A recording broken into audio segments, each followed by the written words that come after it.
bem? Na última aula a gente começou a falar sobre a interiorização do país, as maneiras pelas quais as populações foram entrando no interior no Brasil. E a gente viu que isso tinha a ver com missões oficiais, com os jesuítas, com a pecuária e com os bandeirantes. E a gente terminou essa aula falando que dos objetivos dos bandeirantes era encontrar ouro. Eles demoraram muito tempo, mas finalmente encontraram. E é exatamente sobre esse período, basicamente o século XVIII, que a gente vai falar agora, sobre o período em que o Brasil vai ter uma grande exploração de ouro. Em 1640, para a gente entender o que estava acontecendo, a situação financeira de Portugal não era das melhores. Por que 1640? Porque quando o domínio espanhol, aquela coisa da União Ibérica, termina. Então Portugal vai se ver livre do domínio espanhol. Então a situação não era boa. Em parte porque ele tinha perdido várias rotas comerciais, tinha perdido para a Espanha várias dessas rotas comerciais. Ele teve que gastar muito para se libertar do domínio holandês. E o Brasil já não dava mais tanto lucro, o negócio do açúcar não era mais tão vantajoso, porque agora ele tinha que enfrentar concorrência do açúcar produzido nas Antilhas, que era produzido sobretudo pela Holanda, França e Inglaterra. Então a situação de Portugal não era das melhores. Então ele estava realmente interessado em que os bandeirantes encontrassem metais preciosos. E isso acontece. No finzinho do século XVII, entre 1693 e 1695, finalmente encontra-se ouro no Brasil, na região da cidade de Sabará, que hoje é Sabará. A gente não sabe exatamente qual foi o lugar exatinho onde a primeira vez se achou. A gente não tem essa informação. Mas, entre esses 2 anos aí, entre 1693 e 1695, encontrou-se ouro, para a alegria do Império Português. Como era de se imaginar, encontrar ouro em grande quantidade, como foi na região das Minas Gerais, fez com que em 10 anos a vida nessa região, no estado que hoje a gente chama de Minas Gerais, mudasse extraordinariamente. Ele vai ter uma população mais dinâmica, vai se tornar populoso, vai realmente mudar a vida daquele lugar, em coisa de 10 anos. E não vai demorar muito para que outros lugares do Brasil também sejam encontrados jazidas de ouro. Por exemplo, em 1718, achou-se jazidas em Mato Grosso. Em 1722, foi a vez de Goiás. Encontrou-se ouro nessas regiões. Então demorou muito para o Império Português conseguir achar metal precioso aqui. Ele estava numa ansiedade enorme, porque na parte da América Espanhola já havia sido encontrado grandes quantidades de ouro. Então Portugal esperava muito que aqui tivesse alguma coisa. Demorou. Mas agora que encontrou, no século XVIII, a produção de ouro aqui no Brasil vai ser gigantesca. É muito grande mesmo. É brutal a quantidade de ouro encontrada aqui. É claro que a gente vai ver que isso tem um limite. Ainda que os portugueses tenham demorado a entender isso, mas a produção de ouro vai ter um limite. Ela é finita, não é? A notícia espalhou rapidamente. É igual notícia ruim. Você fica sabendo, bum, espalha. Muito rápido. E foi exatamente igual aqui no Brasil. É assim que ficou sabendo que o Brasil tem ouro. O que aconteceu? As pessoas se animaram. Se animaram para ir para essa região explorar o ouro. Apesar das dificuldades, porque as características geográficas dessa região, se você visita Minas Gerais hoje, você vai entender. Se você pega um ônibus, por exemplo, para ir para o sul de Minas, para a região de Lavras, por exemplo. Ora, Lavra, o que é Lavra? Lavra era o local onde se fazia mineração. Se você vai para a região de Lavras, de Três Corações, você vai pegar o ônibus vai fazer assim, ó. Muitas e muitas voltas. Então era um terreno montanhoso, com altas montanhas. Tinha muitos vales, rios com correnteza forte. Então não era simples chegar nesse lugar. Dependendo da região que você saísse no Brasil, e você saía especialmente do litoral, porque a gente viu que a faixa litorânea foi a primeira parte ocupada no Brasil. Então uma boa parte das pessoas saiu do litoral. Você podia demorar até um mês para chegar na região das minas. Mas valia a pena, porque você tinha a chance de encontrar ouro e aí sua vida mudava. E não foi só brasileiro que se animou com isso. Teve gente da metrópole, saindo de Portugal para vir para cá, de outros países. Quando viram a perspectiva de, posso encontrar ouro, e pode ser em grande quantidade, porque na América Espanhola foi, eles falaram, puxa vida, é agora, é minha chance de enriquecer. Então muita gente se aventurou. Para você ter uma ideia da quantidade de pessoas, antes da mineração, em 1690, a gente tinha aqui no Brasil, cerca de 242 mil habitantes. 242 mil era o que tinha aqui. Claro, de novo, considerando os europeus, esse pessoal todo, não a população de nativos que já existiam aqui. Considerando essa população, 242 mil.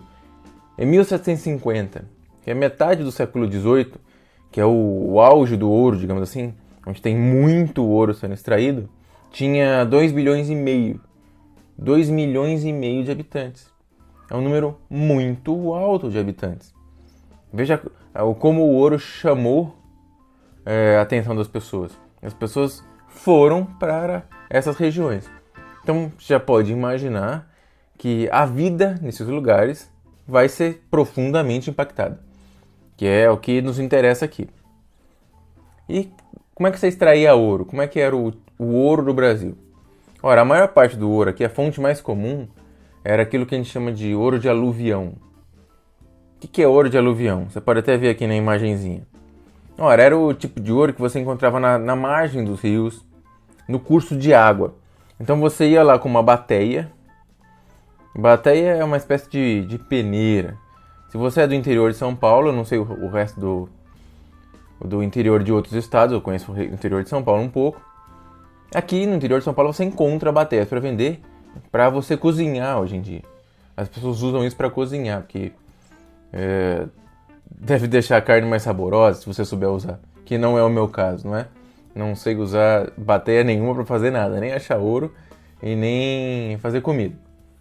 Mas era o tipo de ouro que você encontrava na margem, você ia lá com a bateia, que aliás é uma criação dos escravos africanos que trabalharam nessa região. Eles tinham já alguma experiência nesse tipo de atividade, então eles introduziram a bateia. Então você ia lá, era uma espécie de peneira, você separava a areia e a água das pepitas. Essa era a principal fonte aqui no Brasil. E além do ouro de aluvião, outra maneira de encontrar ouro era a grupiara. O que era a grupiara? Era quando você encontrava depósitos de ouro que estavam nas encostas das montanhas, então não estavam diretamente na água. Só que para você, vamos dizer, purificar esses depósitos, você ou pegava esse ouro e levava até a água para ser bateado, ou então você conduzia a água até lá por meio de canais com rodas d'água. Então você percebe que a água na mineração brasileira ela era muito importante, fundamental, tanto para o de aluvião quanto para grupiara. Você precisava de água para tirar a pepita do meio da terra. E a mão de obra? Como é que era a mão de obra utilizada na mineração? Até chegou-se a usar nativos indígenas em algumas áreas de exploração. Mas nada se compara à utilização da mão de obra africana, mão de obra escrava africana. Especialmente o pessoal que veio da costa da mina. Por que a costa da mina era interessante? Porque era uma região em que eles já tinham tido contato com mineração na África. Então era visto como uma mão de obra especializada, digamos assim.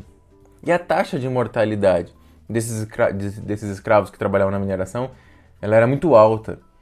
Um escravo trabalhando na mineração ele vivia entre 7 e 12 anos. Era só isso, o sujeito não aguentava mais que 12 anos trabalhando na mineração. Era um trabalho de condições insalubres. Então você imagina, a situação é essa. O Brasil acabou de encontrar ouro. Todo mundo se animou com a ideia. Milhares de pessoas vão se deslocar para essa região. Que era uma região que... sem população. Sabe, ela tinha nativos, mas não tinha europeus. Não tinha colonos. Então não tinha cidades. Ela não tinha infraestrutura para aguentar esse volume de pessoas que vai para lá. É claro que acabou dando conflito. Evidente. Era de se esperar.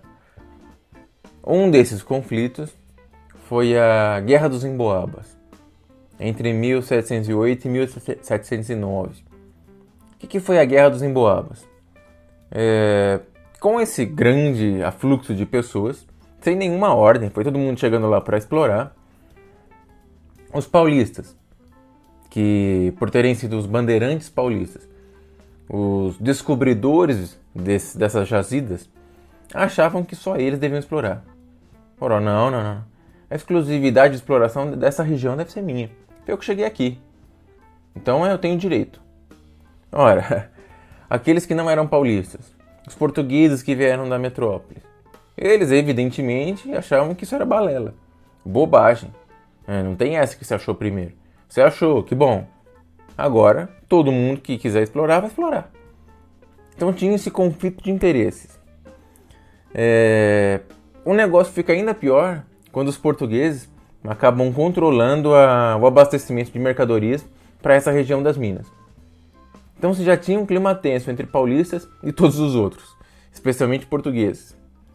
E os portugueses acabam controlando o abastecimento de mercadorias para esse pessoal. O clima só faltava um tiquinho para estourar. E estoura. Esse conflito entre os paulistas e os portugueses é conhecido por a Guerra dos Emboabas, porque emboaba significa ave de penas emplumadas e era uma referência inicialmente à bota que os portugueses usavam, em contraposição aos paulistas que muitas vezes nem calçado usavam. Então, como você estava se contrapondo aos portugueses, você falava, ora, os emboabas se referem na bota, e logo depois, essa vai ser uma maneira pejorativa, sabe, uma maneira negativa de se referir a forasteiros. Pessoas que vinham de fora, não deviam estar ali. Em contrapartida, os paulistas eram chamados de bandoleiros sem lei. Ora, porque a gente conhece a índole dos bandeirantes, que nem sempre eram pessoas assim tão educadas, digamos assim. E como é que se deu esse conflito? Ora, os emboabas, eles eram liderados por um sujeito que era um pecuarista e um comerciante, que era de se esperar que fosse comerciante, né? Já que os portugueses acabaram controlando o abastecimento de mercadorias. Era o sujeito chamado de Manuel Nunes Viana. Ele conseguiu reunir tropas e expulsou os paulistas da região das minas. Ele chegou até mesmo a afrontar o governador da capitania do Rio de Janeiro. Você fala, por que a capitania do Rio de Janeiro? Ora, porque nessa época a região das minas era subordinada à capitania do Rio de Janeiro. A gente vai ver que uma das consequências dessa guerra vai ser o desmembramento dessa capitania. Mas a gente já chega lá. Olha, ele afrontou inclusive o governador. Ora, esse foi meio que a gota d'água. Em 1709, a coroa vendo isso fala, não, vou terminar esse conflito. E ela vai lá e intervém no negócio e acaba o conflito. Basicamente, a intervenção da coroa nesse conflito é um marco. Porque a partir desse momento, a administração imperial portuguesa vai ser muito presente na região das minas. Então, se em outras partes do Brasil nem sempre a coroa esteve lá tão atenta, ela até permitiu certa liberdade aos poderes locais, na região das Minas. O século XVIII, digamos assim, nessa região, a administração portuguesa vai ser extremamente presente. E dá para se entender porque que eles estiveram tão empenhados em ficar de olho.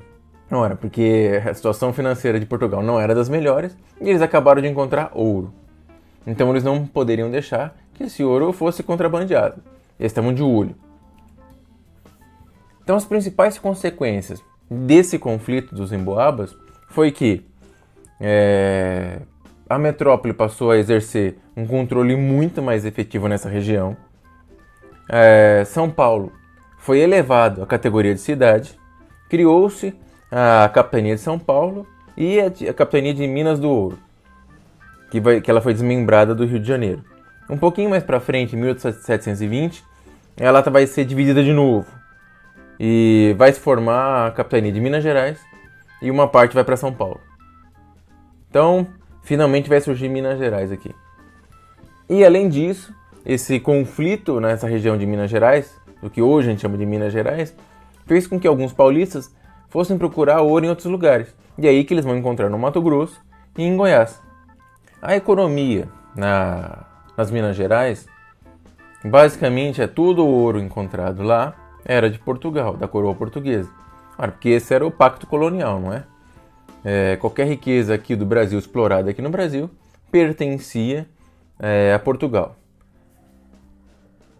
Portugal ele oferecia lotes, também conhecido como datas, para que os mineradores pudessem fazer exploração. O local explorado era o que chamava-se de lavra, foi o que a gente já mencionou no início do vídeo. Para administrar toda essa exploração de ouro, Portugal criou uma instituição que era a Intendência das Minas. Foi uma instituição criada em 1702. Então você já percebe que é logo no começo da exploração. É antes mesmo da Guerra dos Emboabas. E ele já cria uma instituição responsável por fiscalizar essa exploração. O que ela fazia? Ela distribuía as datas, esses lotes para a exploração do ouro. Ela fiscalizava a atividade mineradora. Ela julgava qualquer tipo de questão que fosse referente à exploração do ouro e, talvez a principal função da Intendência das Minas, ela recolhia os impostos, os tributos. E a gente vai ver que no fim do século XVIII, essa cobrança de impostos vai gerar algumas revoltas aqui no Brasil. Então imagina, achou-se ouro no Brasil, começou a se explorar, um monte de gente. Ora, você acha que é fácil, mesmo com a Intendência das Minas, você acha que é fácil controlar o ouro, a circulação de ouro? Evidentemente que não.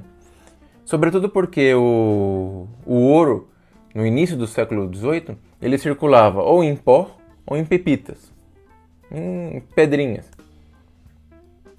O imposto que eles deviam pagar era de 20% de qualquer quantidade de metal extraído, que é 1/5 do que eles tivessem conseguido. Com o tempo, esse imposto de 20% vai acabar sendo conhecido como o quinto. Essa vai ser a expressão. Então, Portugal tinha estabelecido dessa maneira. Você achou ouro, 1/5 é de Portugal, você tem que pagar. Ora, só que como o ouro circulava em pó ou em pepitas, não era difícil contrabandear, não é? Era bem tranquilo de fazer. É nessa época, inclusive, que vai surgir o Santo do Pau Oco. Já ouviu falar nessa expressão? Ora, Santo do Pau Oco nada mais é do que, para fugir da fiscalização, eles produziam imagens feitas em madeira, que eram ocas. Dentro da imagem, você colocava ouro, você colocava diamante, para não ter que pagar o quinto. Então por isso que depois você chama alguém de santo de pau oco, é porque é a imagem de uma pessoa dissimulada, uma pessoa falsa. Porque ela parece uma coisa, parece uma imagem de santo para devoção, só que na verdade é só um instrumento de contrabando. Para tentar resolver isso, o governo português vai criar as casas de fundição, em 1720. O que era a casa de fundição? Basicamente, eles estabeleceram que o ouro não poderia mais circular e ser comercializado na forma de pó ou de pepitas. Você tinha que ir até a casa de fundição, você tinha que derreter esse ouro, ele tinha que ser fundido e feito barras desse ouro. Ao fazer as barras, o quinto já era retido na fonte. Quer dizer que você tinha que levar o ouro para ele ser transformado em barra e na hora que eles recebiam, eles já retiravam a parte que devia ao governo, o tributo, e aí você já recebia a sua quantia de ouro já menor. Essa era a ideia. A barra de ouro era conhecida como ouro quintado. E era uma barra de ouro que tinha selos oficiais. Então você tinha como garantir que aquela barra de ouro realmente tinha passado pela tributação. Se por acaso você fosse pego com ouro não quintado, que não tivesse sido feito barra, pago o tributo, você podia sofrer peninhas leves, que iam desde você perder todos os seus bens, pouca coisa, ou então você ser mandado como exilado para colônias portuguesas na África. Coisas leves. E era exílio perpétuo. Não é você vai um pouquinho e volta. Não, é para sempre. Então, você já consegue imaginar que essas casas de fundição não agradaram muito os colonos. O pessoal que explorava ouro se sentiu explorado pelo governo português, entendeu? Se sentiu explorado. Isso vai causar um sentimento de revolta, que é o que a gente vai ver na cidade de Vila Rica. Veja, Vila Rica não é à toa o nome, é porque lá estava tendo ouro. Por isso esse título de Vila Rica. Ora, com esse anúncio das casas de fundição, o pessoal lá vai ficar bastante incomodado. Eles basicamente viam que essa medida só servia para uma coisa: para facilitar a tributação, para pegar o dinheiro dos caras, para pegar o ouro que eles tinham conquistado. Porque dificultava a circulação e dificultava o comércio do ouro. Então só servia para isso, para que pegassem a porcaria do quinto deles. Em 1720, logo que surgem as casas de fundição, em 28 de junho, cerca de 2.000 revoltosos, que eles eram liderados por um tropeiro. Era um tropeiro português chamado de Filipe dos Santos. Ele organizou esses revoltosos e conquistou a cidade de Vila Rica. Opa! Ora, esse grupo era bem diverso a formação desse grupo. Ele tinha donos de grandes lavras, que sempre vai ter a parte da elite ali interessada. Tava lá esse pessoal. Só que também tinha parte da população, que incluía escravos, que tinham sido armados pelos seus senhores. Lembra? Os escravos participavam da mineração. E eles estavam participando desse conflito aqui. E basicamente o que eles queriam é o fim da casa de fundição. Era isso que interessava a eles. Ora, como o governador ele foi pego de surpresa, com as calças na mão, o sujeito chamado de Pedro de Almeida, Portugal, ele não estava esperando. Então ele, para ganhar tempo, ele fingiu que estava acatando as exigências. Falar, não, tudo bem. Já que vocês não querem as casas de fundição, vamos acabar com elas. Só que ele só fez isso para ganhar tempo, para organizar tropas. Quando ele conseguiu organizar as tropas, ele mostrou toda a força que ele tinha. Ele foi para cima do movimento, prendeu todos os líderes e Filipe dos Santos, que era o principal líder, ele foi condenado, enforcado e esquartejado em praça pública. Tudo isso em 1720, coisa de um mês. Então, a revolta de Vila Rica, que já dá um indício de que o interesse dos colonos não é o mesmo interesse da coroa, acaba assim, de modo brutal, com o líder enforcado e esquartejado em praça pública. 9 anos depois da revolta de Vila Rica, foram encontradas jazidas de diamantes na cidade que hoje é Diamantina, entendeu? Diamantina, diamantes. Eles encontraram diamantes. A dificuldade que a administração portuguesa encontrou para cobrar o quinto no ouro, eles encontraram também para cobrar o quinto nos diamantes. A solução vai ser parecida.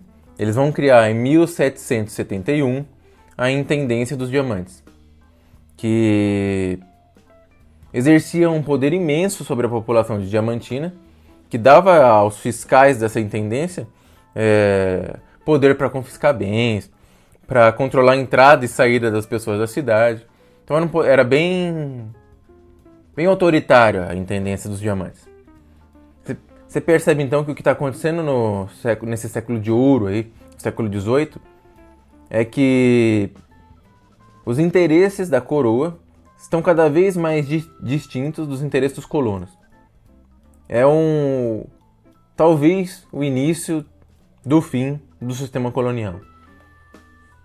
Mas isso aqui a gente vai ver mais pra frente. Mas é o que parece, não é? Você percebe que vai se acentuando um certo conflito entre os interesses de quem mora no Brasil e o interesse da coroa. Só que no caso do diamante, você tinha uma certa dificuldade para controlar o contrabando, porque você não conseguia fundir o diamante, não dava para você criar casas de fundição para o diamante. Ainda assim, calcula-se que só da capitania das Minas Gerais foi extraído aproximadamente 160 quilos de diamante entre 1730, que é um ano depois que se descobre os diamantes, a 1830. 160 quilos. É muito diamante. Muito. Ora, era de se esperar que a sociedade que girou em torno do ouro fosse diferente da sociedade que girou em torno do açúcar. E ela vai ser diferente. Por quê? Porque a atividade econômica na região das Minas Gerais, por exemplo, ela vai ser muito mais intensa, muito mais diversificada. E é justamente essa atividade econômica que vai finalmente possibilitar a integração territorial do Brasil. Lembra que na última aula a gente começou a explicar as razões pelas quais a gente foi entrando no interior do país? É justamente agora, com a atividade econômica gerada nessas regiões, Minas Gerais, Mato Grosso e Goiás, que você vai ter a integração territorial finalizada. Porque muitas pessoas agora vão para essas regiões e, como vai ter uma atividade econômica intensa, vai se produzir cidades. Você começa, de fato, a tornar aquela região populosa. A atividade econômica nessa região, ela era tão importante, ela vai se sobrepondo de tal maneira à produção econômica do Nordeste, que a coroa portuguesa vai mudar a capital de Salvador para o Rio de Janeiro. Isso em 1763. Então eles transferem a capital de Salvador para o Rio de Janeiro. Isso é muito significativo, que dá uma demonstração clara de que o eixo econômico tinha se deslocado. Assim como quando o café surge no século XIX, se desloca para o Sudeste. Aí São Paulo ganha uma importância bem grande. É uma figura importante desse processo de interiorização que finaliza agora no século XVIII, é a função dos tropeiros, que a gente mencionou quando falou da revolta de Vila Rica. Por quê? Porque os tropeiros, como eles conduziam grandes grupos de animais por longas distâncias, muitas vezes saindo do sul, e lembra que a gente falou que a pecuária no sul ela foi muito forte? Então, você levava muitas vezes animais de lá, você levava carne seca, toucinho, esses produtos da pecuária. Você levava do sul, muitas vezes até a região das Minas. E quem levava era esse grupo de pessoas, que andavam muitos e muitos quilômetros carregando esses alimentos até chegar a atender essas populações que estavam procurando ouro. Então a figura do tropeiro ela é muito importante para como se fechar com chave de ouro a interiorização. O Brasil, de fato, agora se desloca da faixa litorânea para o interior. Finalmente, a faixa ocupada pela população agora é mais ampla. E outra diferença em relação à sociedade do açúcar, aquela do Nordeste, é que no Nordeste ela deu origem a uma sociedade que era rural, em que quem tinha poder e se sobrepunha aos outros era o Senhor do Engenho. A gente já falou disso. Nas Minas Gerais, como a exploração do ouro ela tinha uma atividade econômica mais diversificada e intensa, você teve uma sociedade mais urbana. O que vai fazer com que você tenha a possibilidade de ascensão social. Não quer dizer que você vai simplesmente nascer pobre e ficar rico nas Minas Gerais. Não é isso. Mas como você tem uma sociedade diversificada, você tem mineradores, comerciantes, carpinteiros, tem de tudo. Você tem funcionários da coroa. Você tem muitas funções operando na região das Minas Gerais. Então, como você tinha nessa região uma sociedade muito mais urbana, você também tinha mais possibilidades de ascensão social. Quer dizer o quê? Quer dizer que você poderia estar num extrato social mais baixo, mais pobre, por exemplo, e tinha alguma possibilidade de subir de extrato social. Não quer dizer que a sociedade mineradora não houvesse concentração de riqueza. Não é verdade. A maior parte das grandes lavras, das lavras que eram mais importantes, ainda estavam na mão de poucas pessoas. Não era na mão de todo mundo. Os ricos senhores ainda controlavam essas lavras. Só que você se verifica nesse período, por exemplo, que havia a possibilidade de escravos, por exemplo, conseguirem, através da exploração do ouro, conseguir alguma remuneração, alguma fonte de renda e comprar sua própria alforria, comprar sua própria liberdade. E é algo que se verificou. De fato, no século XVIII, você vai ter um número maior de escravos alforriados, porque eles mesmos conseguiram comprar sua liberdade. Então você percebe que a sociedade mineradora, a sociedade das Minas Gerais, ela era muito mais dinâmica do que aquela da produção açucareira. Você tinha um grau de mobilidade social muito maior nessa região. Então é por isso que você percebe que, com a exploração do ouro, você vai ter uma sociedade mais diversificada e com mais possibilidade de ascensão social. Então você vai ter uma vida interna maior. A sociedade açucareira, você não tinha mobilidade social. E era tudo voltado para exportação. Era tudo com os olhos em vista da coroa. Ora, na exploração do ouro não é mais assim. Você já começa a ter o interesse próprio das pessoas que moram aqui aflorando.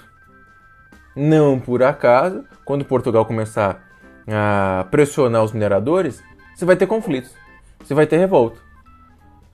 Vai ficar cada vez mais insuportável para quem morava aqui aguentar o jugo de Portugal. Além dessa sociedade mais diversificada, outra coisa que a produção do ouro, a exploração do ouro trouxe para a região das Minas Gerais foi um florescimento cultural, que é o que a gente costuma chamar de barroco, o barroco mineiro.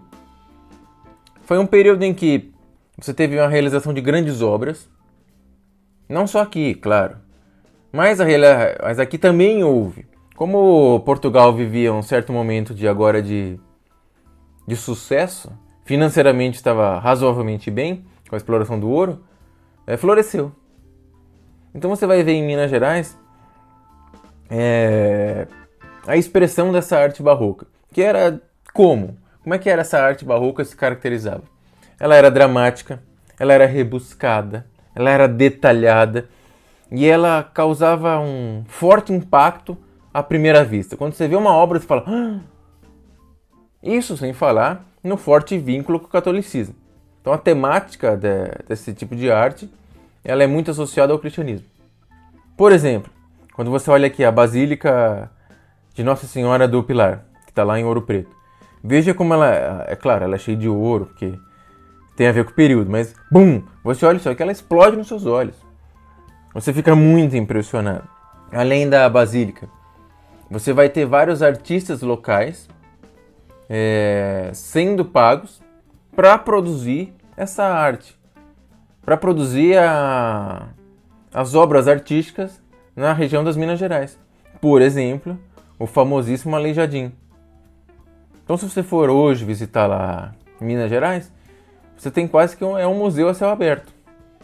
Tá tudo lá. As igrejas, como a sociedade mineradora ela trouxe muita gente para essa região e ela era muito diversificada e tendia a ser mais urbana, então você vai ter uma grande criação de cidades lá. Ouro Preto, Diamantina, Lavra, um bocado de cidades. Muitas cidades. E são todas assim. É a expressão desse período, dessa riqueza que estava sendo explorada nessa região. Na literatura, você também vai encontrar autores nessa época. Vai ter o José Basílio da Gama, vai ter Santa Rita Durão, vai ter Tomás Antônio Gonzaga, que vai chegar até a escrever a Cartas Chilenas, que é uma paródia que faz uma crítica à administração portuguesa. Não necessariamente isso aqui é literatura barroca. Isso aqui é o que a gente vai chamar na literatura de arcadismo, coisas do gênero. Mas é feito nesse período em que está se explorando o ouro em Minas Gerais. Então você percebe que teve um florescimento cultural decorrente dessa exploração do ouro. Os primeiros 60 anos do século XVIII, então até ali por volta de 1760, vocês tiram muito, muito, muito ouro do Brasil. Minas Gerais vai produzir uma quantidade imensa de ouro. Só que ouro é finito, não dura para sempre. A partir da segunda metade do século XVIII, a produção de ouro começa a cair. E começa a cair porque o ouro está acabando. Só que Portugal não vai ver dessa maneira. Ela vai ver que o ouro começou a diminuir, que a arrecadação está diminuindo. E eles vão falar, só pode ter 2 motivos para isso. Contrabando e negligência. Os caras estão sendo preguiçosos na hora de tirar o ouro.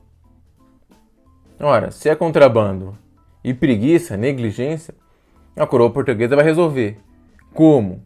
Pressionando ainda mais os mineradores. Elas vão criar, a administração portuguesa vai criar a cota mínima anual. Foi um negócio criado em 1750, não por acaso, não é? Porque é justamente quando começa o declínio da produção aurífera. Então eles vão dizer, a soma final do quinto, de todos os 20% que eu pegar do que você encontrar, tem que dar pelo menos 100 arrobas de ouro por ano. Então todo o ouro que você encontrar, eu vou sempre pegar um quinto dele. Só que você precisa pelo menos conseguir o suficiente para que 20% dê 100 arrobas.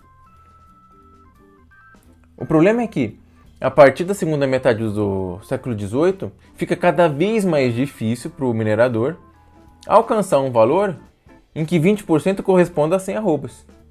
Nem sempre ele conseguia. Quando ele não conseguia, aí entrava a outra criação da administração portuguesa, que é a derrama, que vai começar a partir de 1765. O que é a derrama? É basicamente a cobrança de todos os impostos atrasados. Não importa se você é um minerador rico, se você é um minerador pobre. Você não atingiu a cota mínima anual. Você está devendo. Se a administração decretar para você derrama, eles vão pegar tudo que você tiver até completar o que você deve para a administração portuguesa. Veja que é muito autoritário. É extremamente impositivo o negócio. Se você não bater a meta, não importa. Eu vou arrancar o que você tem até conseguir. Você vê aqui nessa tabelinha que é muito evidente, que é uma pirâmide. Sobe, sobe, sobe até o 1760. Você vê que os números são altos aqui. A partir daí, é queda. Diminui, diminui, diminui a produção de ouro. Então, apesar disso estar acontecendo, do ouro estar se esgotando, Portugal não quer nem saber. E ele vai para cima. A gente vai ver numa próxima aula que esse negócio de cota mínima anual e derrama, que é muito autoritário, vai criar um descontentamento gigantesco entre os colonos. a ponto de que manter o pacto colonial vai começar a ser difícil. Então, para finalizar a aula, para você ficar feliz que ufa, está acabando, o que a mineração trouxe de consequência para o Brasil? Desenvolvimento das artes. Houve um florescimento das artes aqui. Expansão territorial e populacional. Vai finalmente chegar a cidades em regiões onde não havia população ali. O Brasil começa de fato a ganhar corpo. A mudança de eixo econômico vai fazer com que haja mudança da capital. E, por fim, que é o que nos importa na próxima aula, vai ser cada vez mais claro a diferença entre os interesses dos colonos, de quem vive aqui, e os interesses da coroa. Então você vai ter um clima cada vez mais propenso a revoltas coloniais. E uma última pergunta que fica é: esse monte de ouro que saiu daqui, monte de diamante, foi parar onde? Veja, claro, é uma pergunta complexa, então vai exigir uma resposta complexa. Ora, uma pequena parcela acabou ficando nessa região das Minas Gerais? Ora, ficou. Você vê que todo esse florescimento cultural exigiu dinheiro. Então, uma pequena parcela ficou lá. Ora, Portugal não conseguiu sanar todos os seus problemas financeiros. Então, não é Portugal que vai ficar com todo esse ouro. Ora, uma boa parte dos problemas financeiros de Portugal decorriam da dependência que eles tinham em relação à Inglaterra. Então eles estavam sempre em déficit com a Inglaterra. Então o mais provável é que a maior parte desse ouro tenha ido parar na mão da Inglaterra. Porque Portugal sempre estava devendo a eles. Então ele sempre precisava usar essa produção de ouro aqui do Brasil para sanar essas dívidas. Então o mais provável é que a maior quantia desse ouro aqui tenha ido parar na mão da Inglaterra. Ora, então você fica com a pulga atrás da orelha. Você pensa, puxa, a exploração do ouro claramente contribuiu para aguçar essa oposição que tinha de interesses entre colonos e o governo português. Será que agora, finalmente, a gente está caminhando para o início do fim do sistema colonial no Brasil? Bem, isso você já sabe. Só na próxima aula. Até lá!